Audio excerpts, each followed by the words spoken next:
continuar con lo que es el final. Nos da pues un poco de nostalgia, ¿verdad?, de poder ya terminar un evangelio. Pero el propósito del escritor, que fue Juan, y el propósito del Espíritu Santo, pues fue, hermanos, manifestarnos algunos milagros y decirnos algunas verdades, unas revelaciones del Señor Jesucristo. Dijimos desde la introducción primera que el Evangelio de Juan, hermanos, nos presenta lo que es Jesús y no tanto lo que hizo.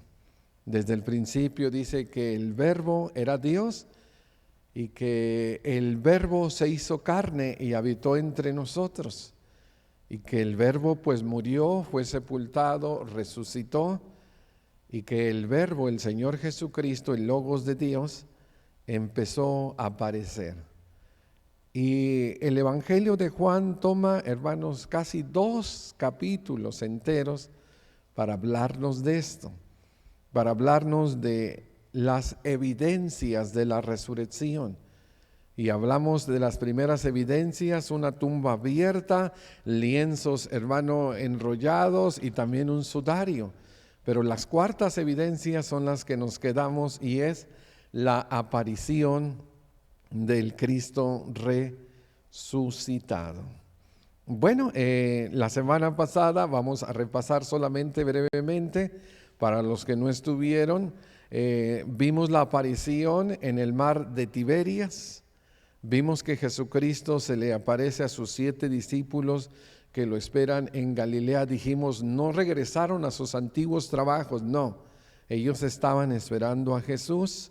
Nosotros vimos esa bendición o ese mandamiento que Dios le había dado. Vimos otra señal de Jesús, la pesca abundante, y la evidencia: 7 de ellos lo vieron, lo escucharon, comieron con el Cristo resucitado. Pero también, hermano, vemos el encargo del rebaño a Pedro. Esa, hermanos, plática que tuvieron a la orilla, pues ahí de la ribera, a la orilla, hermanos, del lago, esa plática que tuvo Pedro con Jesús y Jesús con Pedro, con Pedro con Jesús, ellos, hermanos, empiezan a platicar acerca del amor. Y dijimos, Pedro siempre dice te quiero, es el filos o el fileo en griego, y Jesús dice me agapas, me agapas. Y hubo tristeza en Pedro porque sabemos que no estaba tan grande su amor, porque negó al Señor Jesucristo. Pero aún así le da una segunda oportunidad el Señor Jesús y le dice a Pedro, apacienta mis ovejas. Y pues al final le dice, ¿verdad? Cuando eras muchachón, pues te cambiabas de ropa y te ibas a donde quieras. Pero ya cuando seas viejo, otro te va a cambiar y te va a llevar pues a donde tú no quieres. Y luego dice la palabra de Dios, esto dijo dando a entender de que muerte iba a morir y que en esa muerte iba a glorificar a Dios. Y ya sabemos que la historia dice que Pedro murió crucificado en Roma, pero de cabeza. Lo querían crucificar y dijo, yo no soy digno de morir como mi maestro, a mí crucifíquenme de cabeza. Esto, hermanos, es algo que glorificó a Dios. Todos los 12 hermanos fueron mártires, y eso es lo que les dijo el Señor Jesucristo en Hechos 1, ustedes me serán testigos. La palabra testigo es martos o mártires. Alguien que no solamente presencia cosas, sino alguien que da la vida, hermano, por lo que ha visto. Y ellos, hermanos, murieron todos glorificando al Señor. Ahora, pues ya, hermanos, se acabó. Se acabó, hermanos, el Evangelio. Ya tenemos solamente 5 versículos. Y bueno, dice la palabra de Dios del 20 en adelante. Aquí tenemos, dice, volviéndose Pedro, vio que le seguía el discípulo a quien amaba Jesús, el mismo que en la cena se había recostado al lado de él y le había dicho: Señor, ¿quién es el que te ha de entregar? ¿Quién es este discípulo, hermano? Bueno, nos dice, hermanos, dos cosas. Primero nos dice que es el discípulo al que el Señor amaba. Y ahora yo te digo, ¿a los demás no los amaba? Sí. En Juan 13 dice que amó a los suyos hasta el fin. Los discípulos, hermano, todos fueron amados por Jesús. Y Él murió por todos ellos, como Él nos ama a todos nosotros. Pero siempre, hermano, hay alguien que tiene más afinidad. Siempre hay alguien que tiene más cercanía. Tú tienes 3, 4, 5 hijos. Bueno, ya es raro que tengan 5, ¿verdad? 1, 2, 3. Siempre hay uno, ¿verdad? Que más se acerca. Siempre hay alguien, hermano, que crea más vínculo afectivo, amistad. A veces es con el papá o con la mamá. Y Jesucristo vino a ser como un padre de ellos. Él los engendró a través del Evangelio.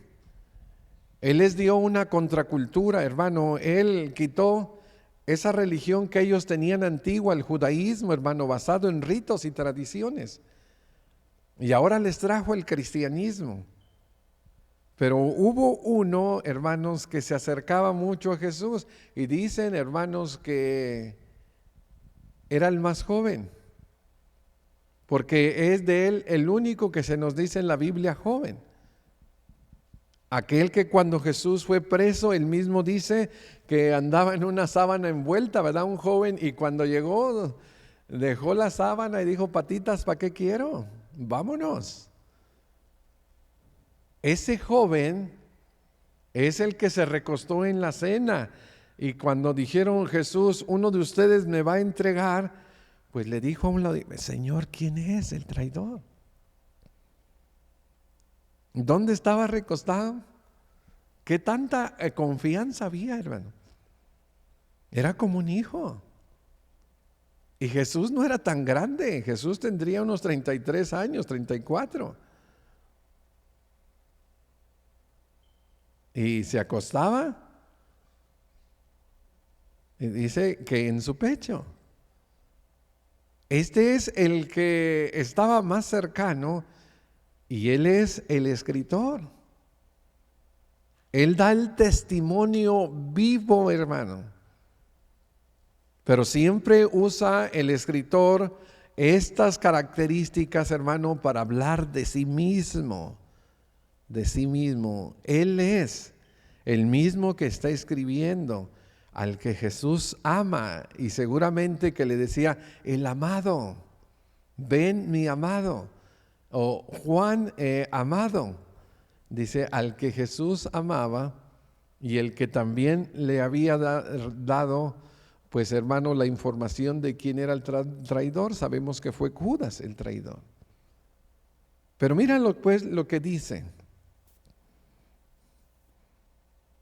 Y cuando Pedro le vio, dijo a Jesús: Señor, ¿y qué de este? Jesús le dijo: si quiero que él quede hasta que yo venga, que a ti, sígueme. ¿Qué entiende usted por eso, hermano? Usted va caminando con Jesús, voltea, mira a alguien, pues a lo mejor lo va siguiendo de lejos. Señor, ¿Y qué de este? Si yo quiero que él quede hasta que yo venga, ¿qué a ti? Sígueme. A veces, hermano, nosotros nos preocupamos más por lo que los demás van a hacer o les va a acontecer que por lo que nosotros mismos, hermano, vamos a hacer y nos va a acontecer. Pedro ahora se dirige a Juan y Jesús le dice, pues ¿a ti qué? ¿A ti qué? O sea, no es parte de tu vida. O sea, si yo quiero que Él se quede hasta que yo venga, ¿a ti qué? ¿Y qué entenderíamos nosotros por eso? ¿Qué entendería usted? Si yo le digo, mira, si yo quiero que este hermano quede hasta que yo venga, ¿a ti qué? A veces, hermano, partes de la Biblia son muy mal interpretadas.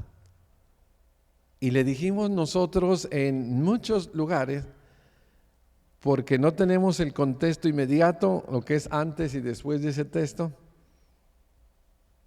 El contexto remoto, hermanos, de toda la carta, en este caso el Evangelio, y el contexto general de toda la Biblia, hermano, que nada debe de contradecirse.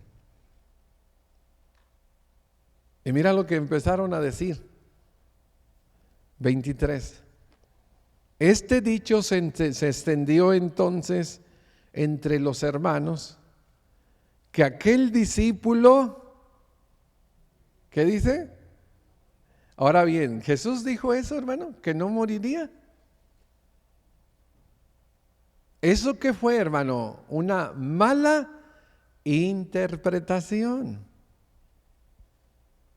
A veces nosotros leemos, hermano, entre párrafos o versículos y le metemos cosas, hermano, que no dice la Biblia. Pero ellos ya interpretaron. Oye, pues el amado no va a morir. Este Juan no va a morir, imagínate. ¿Qué va a pasar? Pero él mismo dice, pero Jesús no le dijo que no moriría, sino quiero que éste quede hasta que yo venga, que a ti. ¿Cómo quedó Juan, hermano, hasta que Cristo venga?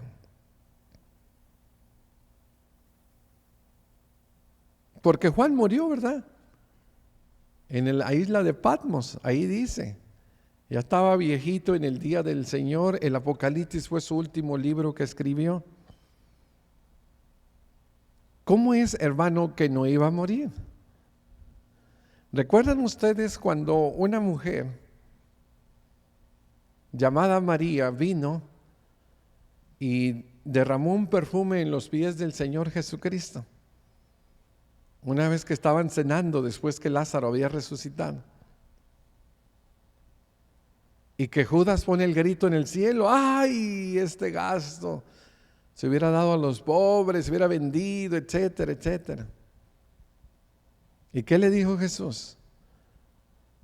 Mientras este evangelio sea predicado en el mundo, esta mujer será recordada a través de la predicación. Entonces, ¿cómo es que Juan iba a quedar, hermanos? ¿Cómo cree? ¿Lo vamos a hacer un momia? ¿Le vamos a poner una estatua? ¿Cómo se queda Juan hasta que él venga? Eso, mi hermano Ernesto, rápido agarró, ¿verdad? Eso es. Se quedó en sus escritos. Pues no estamos leyéndolo ahorita, Juan. Hasta que Jesús venga, ya el evangelio cumplió su fin, será consumado. Y allá en el cielo, hermano, en la gloria, ya no habrá predicación del evangelio. Ya estamos los santos redimidos por siempre y por los siglos de los siglos. Allá ya no tendremos problemas con este mundo porque ya no entrará ninguna cosa inmunda. Allá ya no tendremos problemas con este cuerpo porque ya no habrá más llanto, ya no habrá muerte, más enfermedad. Ya no habrá nada. Pero mientras vamos, ¿cuántos años tiene Juan con nosotros? Tiene un evangelio, tiene 3 cartas y tiene el Apocalipsis. La palabra de Dios vive y permanece para siempre. Allí está Juan. Juan nos está diciendo, hermanos, el testimonio completo del Señor Jesucristo, desde el Verbo que se hizo carne hasta que murió, resucitó y se apareció a todos sus discípulos. Pero después, hermano, mira lo que escribe en el 24. Este es el discípulo que da, pues ahí tenemos el punto, ¿verdad? Testimonio de estas cosas, y escribió estas cosas, y sabemos que su testimonio es verdadero. Hay también otras muchas cosas que hizo Jesús, las cuales si se escribieran una por una, pienso que aún en el mundo, ni en el mundo cabrían los libros que se habrían de escribir. Y termina, amén. En la Biblia, hermano, tenemos nosotros 4 evangelios: Mateo, Marcos, Lucas y Juan. Y esos evangelios, hermano, son como 4 testimonios del Cristo, hermano, en esta tierra. 3 de ellos, hermano, son iguales. Se le llama sinópticos, o sea, vista de conjunto, que dicen más o menos los mismos milagros y siguen la misma secuencia. Y es Mateo, Marcos y Lucas. Aunque cada uno tiene sus diferencias. Pero el único que no se parece es el Evangelio de Juan. Y ese Evangelio, hermanos, nada más nos registra 7 milagros de Jesús. Juan le llama señales. Hizo Jesús muchas otras señales. Si tú comparas los evangelios, hermano, hay evangelios que tienen más de 30 milagros. Este nomás tiene 7. Dijo, en presencia de sus discípulos, que si se escribieran, y ahí hay una nota del escritor, pienso yo,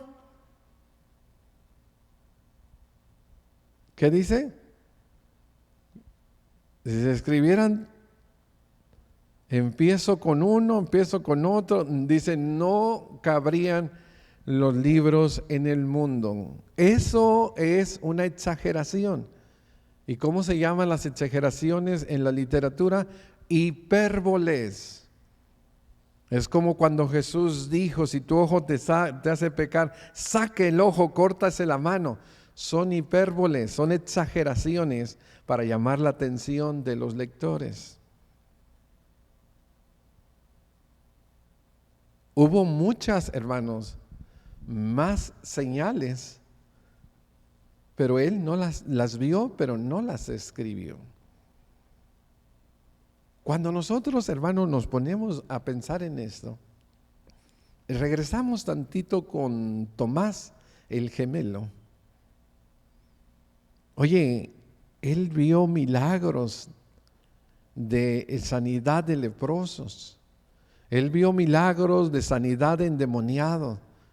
Él vio milagros, hermano, de paralíticos.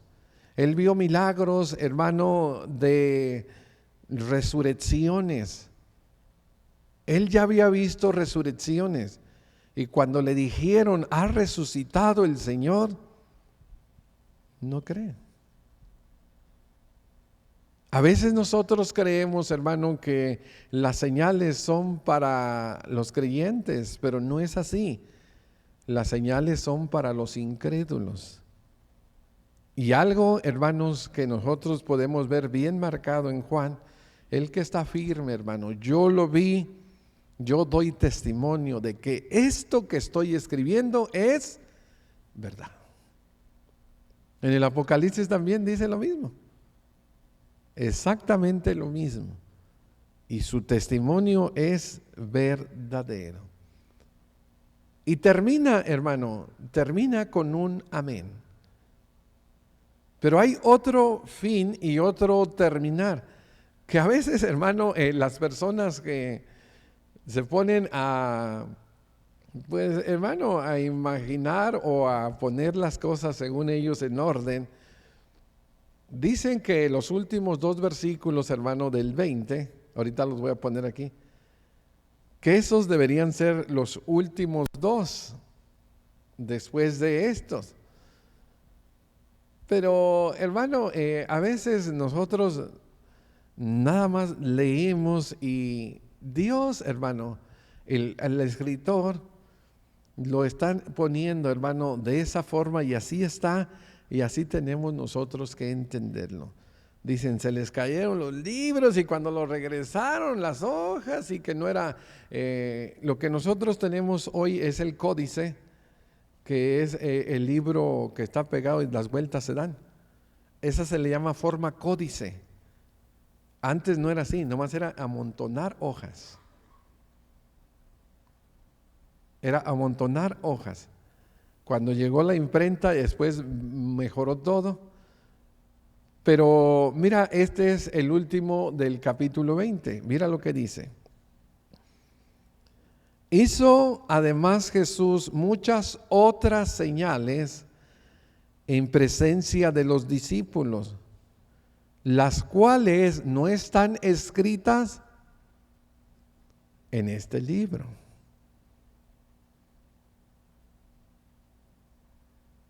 Bueno, como cuáles, bueno, muchas, hermano. Dice que Jesús sanó a la suegra de Pedro de fiebre.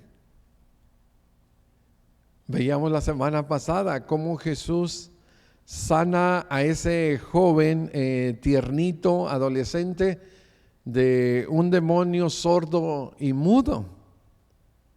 Cómo los discípulos no pudieron expulsarlo. Nosotros tenemos, hermano, muchos milagros en los evangelios y no los escribió porque Él tiene el propósito, hermano, como ya dijimos, de algo. ¿Y cuál es el propósito del escritor? Dice, pero estas se han escrito ¿para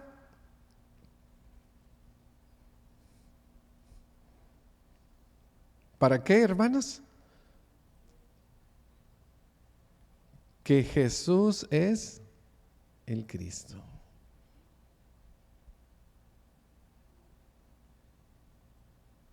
Si nosotros nos pusiéramos en el tiempo de Jesús y Él nos dijera que es Dios, a lo mejor estaríamos igual que los judíos, hermano, diciéndole es un blasfemo, es un impostor, es un mentiroso. No, ¿verdad? ¿Por qué? Porque así es nuestra naturaleza, hermano. Lo que nunca se hizo, que Dios estuviera en la tierra, ahora se hace y la gente no lo cree. Pero es como, hermano, he dicho en otras ocasiones, si yo les dijera, hermanos, que yo me puedo desaparecer de aquí y aparecer allá atrás en las bancas, ¿me creerían? Hermana Sandy, ¿usted creería eso? No. Pero si yo le demostrara, hermana, y empezara yo a volar aquí, ¿sí? le dijera, hermana, voy a empezar a volar, y empezar a volar aquí y dar la vuelta. ¿Usted creería que yo puedo desaparecer y parecerme allá? Ya volé. Ya estoy mostrando que tengo poder. Oh, y le dijera, hermana, ahora yo me voy a hacer gigante. Y pobre de los que trabajaron, voy a romper ese techo. Y empezar a crecer, y mi zapato, hermano, llegar hasta acá. Es grande, no como Hulk, que se le rompe la ropa, no. Grande con todo y ropa. ¿Usted me creería que yo me puedo desaparecer aquí? Ya le hice 2 demostraciones. Ya como que dice, oye, pues se ve que sí tiene poder, ¿verdad? Eso es lo que hizo Jesús, hermano. Todos los milagros que él hizo fue para enseñarle a la gente que él era el Todopoderoso, que él era el Mesías, el ungido de Dios, y que él había venido y se había hecho carne, y que había habitado entre nosotros, y todos los milagros fue para demostrar, hermano, que él es el Hijo del Dios Altísimo, el Cristo, el ungido de Dios. Pero luego dice, para que creyendo, bueno, hermano, es que la fe en Jesús se deposita, su confianza, fe es apoyarse, nos apoyamos en su palabra, lo que Él dice, sus milagros nos están diciendo que Él es lo que dice que es. Y luego esa fe que nosotros tenemos, ¿a dónde va, hermanos? A la obediencia, y creyendo en Él tengamos vida eterna, vida para siempre en su nombre. Para eso se escribió, hermano. Para eso se escribió este evangelio, y claro, también los otros, y también toda la Biblia. Pero en especial aquí nos lo dice el escritor, hermano, para que creáis que Jesús es el Cristo, el Hijo de Dios. No muchos creían, hermano, por eso lo crucificaron, porque le decían impostor o blasfemo, equivocadamente. Y para que creyendo tengáis vida en su nombre. El poder de la fe, hermano, que no solamente nos ayuda, hermanos, para nosotros confiar y depender en Dios, sino que también la fe nos ayuda para que nosotros, hermanos, seamos salvos, porque pues podríamos decir Efesios 2:8, por gracia sois salvos por medio de la fe, y esto no de nosotros, pues es un regalo de Dios. Aquí terminamos, hermano, con este maravilloso evangelio. Fue un grande testimonio que yo creo que duramos como 1 año o un poquito más viendo, pues cada milagro, hermano, cada señal, cada parte, no en su totalidad, sino generalmente, pero sí quisimos por lo menos leerlo todo, del principio al fin. Esperando, hermano, que todo lo que hemos aprendido de Jesús y que todo lo que Él nos ha enseñado a través de este evangelio nos sirva para esto, para que nuestra fe, si es débil, se fortalezca. Si nuestra fe, si es poca, aumente, que sea mucha. Si nuestra fe está tambaleando, que nuestra fe madure, hermano, y que seamos grandes, hombres y mujeres de fe. Pero también, hermano, para que esa fe se mueva a la obediencia y que nosotros, creyendo en Jesucristo, tengamos vida en su nombre. Aquellos que aún no han venido a Jesús, cuando leímos este evangelio o lo iniciamos, dijimos que es totalmente evangelístico, y este es el propósito. Si tú crees que Jesucristo es el Hijo de Dios, si tú crees que Él murió en una cruz por ti, fue sepultado y resucitó al tercer día, tú tienes ya el ingrediente indispensable de la salvación, la fe. ¿Qué más falta? arrepentirte. Dice la Biblia que necesitamos arrepentirnos y convertirnos para que sean borrados nuestros pecados y vengan de la presencia del Señor tiempos de refrigerio, o sea, tiempos diferentes. Y también necesitamos confesarle, porque Jesús lo dijo, que el que me confesare delante de los hombres, yo también le confesaré delante de mi Padre y de los ángeles en el cielo. Y bautizarnos. En el 4 nos dijo que Jesús bautizaba. Y también allá los de Juan, ¿verdad? Bautizaban. Y cuando nosotros nos bautizamos, pues dice Marcos 16:16, el que creyere y fuere bautizado será salvo. Esa es la fe que originó en la palabra y que después se va, hermanos, a la manifestación visible de la obediencia a los mandamientos del Señor. Hermanos, aquí terminamos. Y algunos de ustedes que aún no han venido al Señor quisieran, pues en este día entregar su vida a Cristo, hoy lo pueden hacer. Si usted cree, dice un canto, puede usted a Él venir. Hoy es el día de salvación, dice la palabra de Dios. Aquí terminamos, hermanos, nuestro estudio. Vendrán otros estudios diferentes. Gracias por su atención. Que Dios le bendiga. Ahora tenemos un poquito más de receso, 15 minutitos.